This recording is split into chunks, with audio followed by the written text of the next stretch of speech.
দিনের আলোতে কেউ রিকশা চালক, কেউ ভ্যান চালক, কেউ রাজমিস্ত্রি, কেউ বা গভীর নলকূপ বসানোর কাজে নিয়োজিত শ্রমিক, আর রাতে এরাই ভয়ঙ্কর রূপ নিয়ে হয়ে ওঠে ডাকাত। আরেকটি বিষয় জানলে অবাক হবেন, যে এলাকায় ডাকাতির পরিকল্পনা থাকে সে এলাকায় বাসা ভাড়া নিয়ে অবস্থান করে বাড়ির ঘরের সার্বিক তথ্য সংগ্রহ করে ডাকাত দলের সদস্যরা। আমরা এদেরকে জিজ্ঞাসাবাদ করে জানতে পেরেছি যে অনেক সময় এদের একজন সদস্য ওই সুনির্দিষ্ট এলাকায় বাসা ভাড়া নিয়ে সেই জায়গাটায় তারা শেল্টার হিসেবে ব্যবহার করে।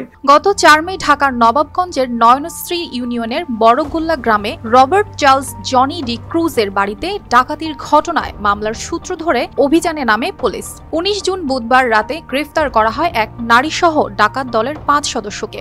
সংবাদ সম্মেলনে এসব তথ্য জানান দোহার সার্কেলের সিনিয়র সহকারী পুলিশ সুপার মোহাম্মদ আশরাফুল আলম। প্রাথমিকভাবে একজনকে গ্রেফতার করি, পরবর্তীতে তার দেয়া তথ্যের ভিত্তিতে আমরা আরও 5 জন ডাকাতকে গ্রেফতার করি এবং এই 5 জন ডাকাতকে গ্রেফতার করার সময় আমরা তাদের কাছ থেকে সেই ডাকাতির সময় লুণ্ঠিত হওয়া একটি মোবাইল ফোন এবং একই সাথে যে একটি এয়ারগান লুণ্ঠিত হয়েছিল সেই এয়ারগানটি আমরা উদ্ধার করেছি। এছাড়া তাদের দেখানো মতে আমরা ডাকাতির কাজে ব্যবহৃত একটি শাবল, একটি স্লাই রেঞ্জ এগুলো উদ্ধার করেছি।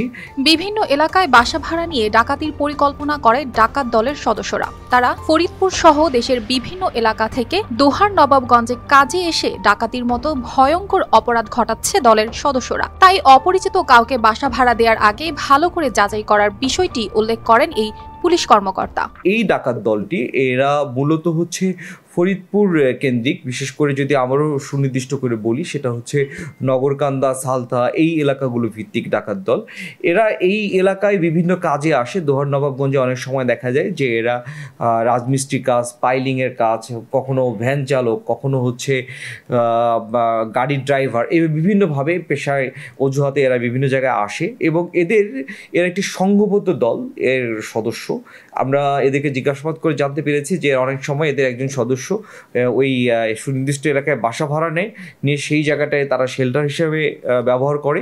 তো আমরা ইতিমধ্যেই আমাদের এই ডাকাতির ঘটনায় যে বাসাটি এখানে শেল্টার হিসেবে ব্যবহার হয়েছিল সেটি আমরা চিহ্নিত করেছি এবং সেটার সাথে জড়িত যারা আছে স্থানীয় এবং বাহিরের সবার সাথে। ঢাকা জেলার বিভিন্ন এলাকা, চাঁদপুর ও ফরিদপুরে টানা অভিযান চালিয়ে ডাকাত চক্রের 5 সদস্যকে গ্রেফতার করতে সক্ষম হয় পুলিশ।